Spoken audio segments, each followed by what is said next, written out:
connection with you, and it feels really good. Yeah. I don't really know how to describe it, but it's like I'm trying to like keep myself from smiling. Xander has been saying she might be asexual and that I'm the only one that she could have feelings for. She would be asexual if not for me. Am I the only one who's confused about Xander and Vanessa as to how they became a couple and what sort of relationship they have? Because it seems Xander is a very sweet, loving, and caring person, and Vanessa is totally opposite. And I hope she's in for a rude awakening. I hope Xander breaks up with her. But anyway, I digress. Hey there, thanks for stopping by. I'm so sorry about the late review. In this episode, I'll be reviewing the Ultimatum Queer Love Season 1, Episode 1 and 2. It's your girl Valerie. If you're new to my channel, please click the like button, turn on the notification bell for when I upload new videos, and don't forget to subscribe and leave a comment. I'll review the couples, and if there's any dates I want to highlight, we'll do that, and then we'll see how we go. Okay, so I'll start off with Sammy and Aussie. I think they're a cute couple. I am a bit confused because it seems Sammy's the one who gave Aussie an ultimatum. Aussie says, you know, she wants to live with her for 5 years before she takes the next step, as in proposal and marriage. And it's like, why 5 years in particular? What makes you think that whatever is stopping you from proposing now is suddenly going to change in 5 years, and then you're going to suddenly have this epiphany and feel that this is your person, you want to propose to them? I didn't get that. I really didn't get that. They seemed very loving and very caring, but I don't know. We didn't really see much of them because there was too much stuff going on with everybody else, so we really didn't get a chance to get more insight into their relationship. Obviously, they're both open to the idea of dating other people and sort of living with other people to see if they still want to continue their relationship, or whether they want to break up and move on, or whether they want to try with somebody else. I see them staying together. I really don't think there's much that we actually heard that would, or that we saw, that would make me think that, oh, they're likely to break up. I don't think so. Mildred and Tiff, for me, it comes across as their relationship is just based on sex. I'm sorry. It seems like Mildred is really into this relationship and is looking for a more deeper connection, whereas Tiff is just trying to cover up anything. If Mildred starts complaining, she makes out with her and hopes she forgets, and then they move on.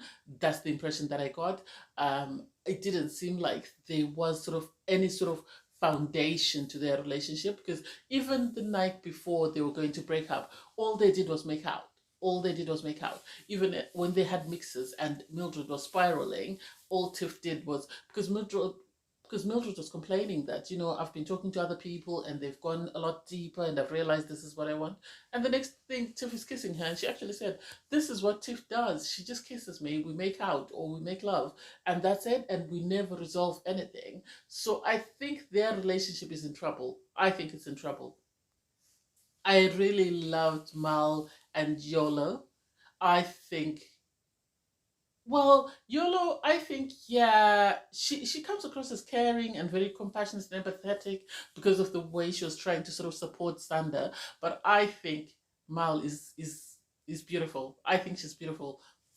I think their problem is, yes, Yoli is ready for a commitment, but I think Mal is sort of that type of person who's never going to fully commit to anyone until she's 100% certain. Because Yoli was saying, oh, the reason she doesn't want to commit is because she's got these sort of steps or that she needs to attain before she can commit to me. She wants to make sure she's got enough money for a down payment on her home. She wants to make sure she's got enough money to support any children that we might have. She wants to make, and it's like, I don't think the two of them will work. Personally, I don't think they'll work. I think Mal is better suited to someone like Lexi. That's the impression that I got given their conversations. I don't think she and Yoli will work full time. I think Yoli will work with someone like Xander, because Xander's more sort of there for the emotional connection, is there to be supportive. So I can see Yoli and Xander becoming, you know, a couple and actually getting married and having children, but I don't think Mal is it. I don't think Mal is ready at the moment. As soon as I saw Ria, I remembered Ria from last season. So we've got Ria and Lexi. They say they're in love. I think it comes across as they're both caring, but I think Lexi is more the alpha in the relationship, and I think Ria is just happy to go under the radar and just go along just to get along. And so I don't think they have as strong a bond as most of, well, they might have. I don't think they can work full time long. I don't see them working long term because I think there is a lot of different in personality, and I don't know how they can sort of navigate that.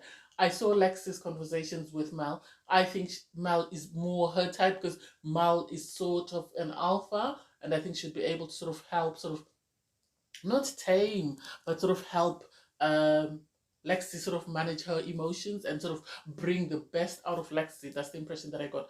Ria, I didn't quite see any conversation with anyone that I would say might work long term. Maybe with Tiff, but I don't think with Lexi they would work long term. I might be, I might have missed something. See what happened last season in the Ultimatum, the original one. So hey, anything is possible. Vanessa and Xander, I think they're just together because Vanessa is able to push around Xander and she knows Xander really loves her and will do anything she wants, and Xander is very passive. I didn't like the way Vanessa was flirting with the other people at the event, the way she was calling out to Mel, sort of hinting to Mel that she's looking forward to sort of moving in with Mel, and it's like, that's disrespectful. Not only is it disrespectful to your partner that is standing beside you, but it's also disrespectful to Yoli because she hasn't done anything. There's no need for you to be saying that or for you to be sort of putting that out there. I think Vanessa is there for followers. She says she's an influencer. I think she's there for followers and she's there to get as much attention as she wants.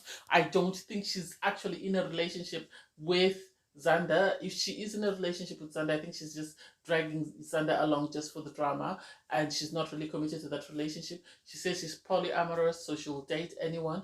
But for me, I really feel sorry for Xander. I really do. So during the dating, I really felt sorry for Xander. I really did. Because she sat down for a conversation with Tiff, and it was like watching paint dry. The fact that she was just sitting there, just staring and not saying anything, and it's like, why? Why did you traumatize this person? Why did you bring her to this show? This is not her kind of thing. It's only because you begged her to come. That's why she's here. I don't think they're a real couple, but I might be wrong. I really liked Mal's date with Tiff. They both say they're masked and they've never dated someone who's masked. I like the fact that they're very confident in themselves and they really.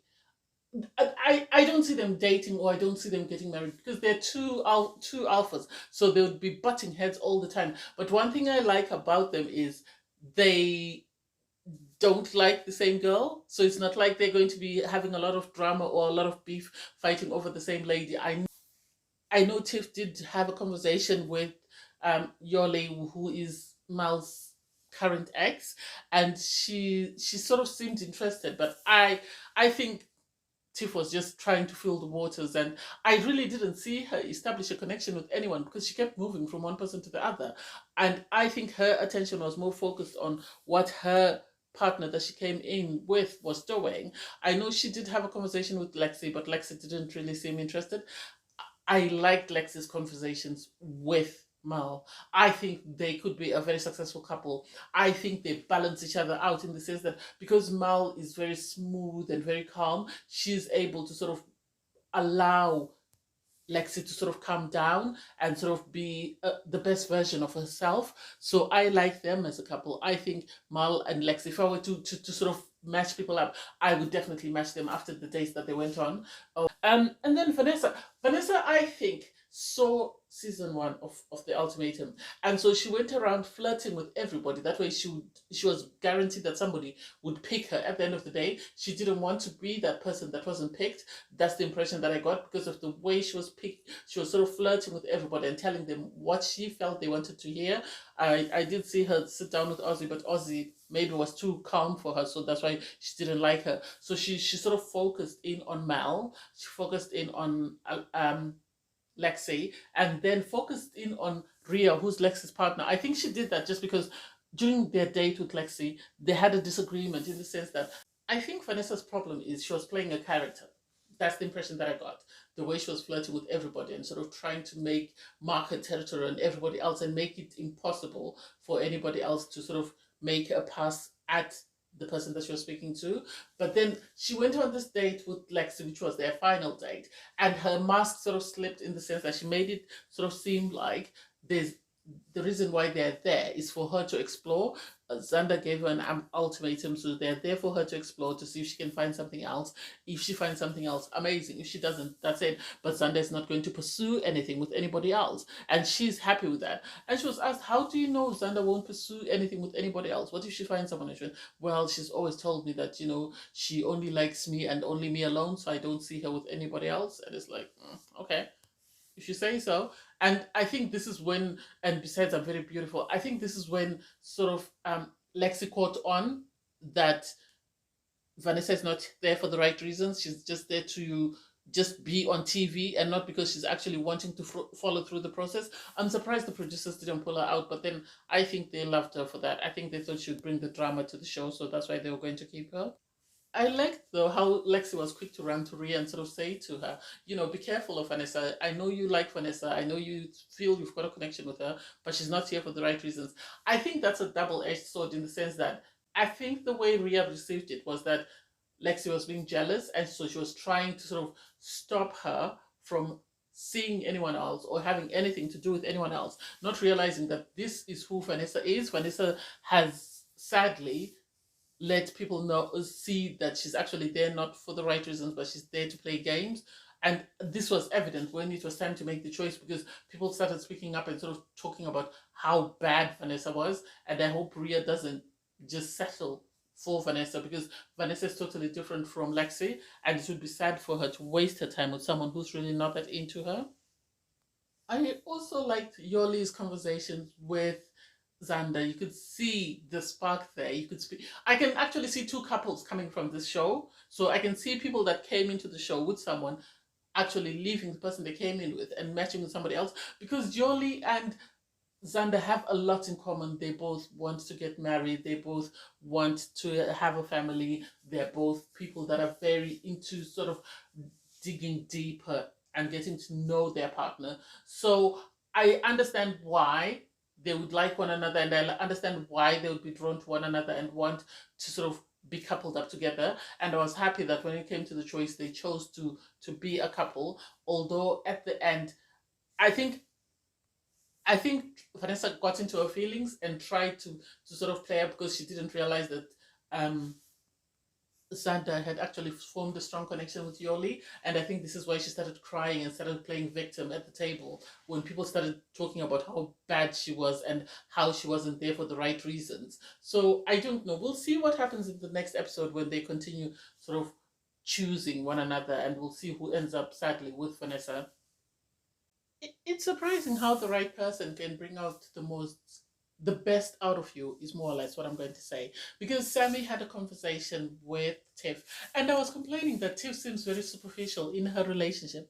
But surprisingly, when she sat down with Sammy, she became tearful during their conversation and was actually surprised herself that she was crying during a conversation with someone, because this is what her partner has been asking for, and she's been struggling to sort of come across that way, because her partner's been asking her to be emotional, to dig deeper, to have a deeper connection, and they've really struggled to get to that point. And yet, just after a few conversations with Sammy, she was able to start crying. She was able to talk about what is worrying her and what she hopes and wants in a relationship. So I don't know. I think it would be good for her to be matched with Sammy, because it might teach her a lot more about herself. That way, when she goes back to her partner, she might be a better sort of girlfriend.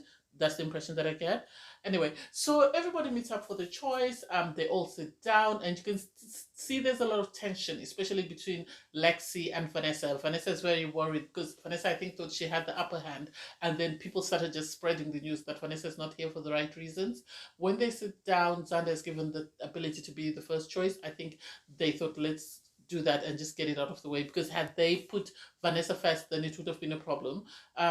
It was no surprise that she chose Yoli.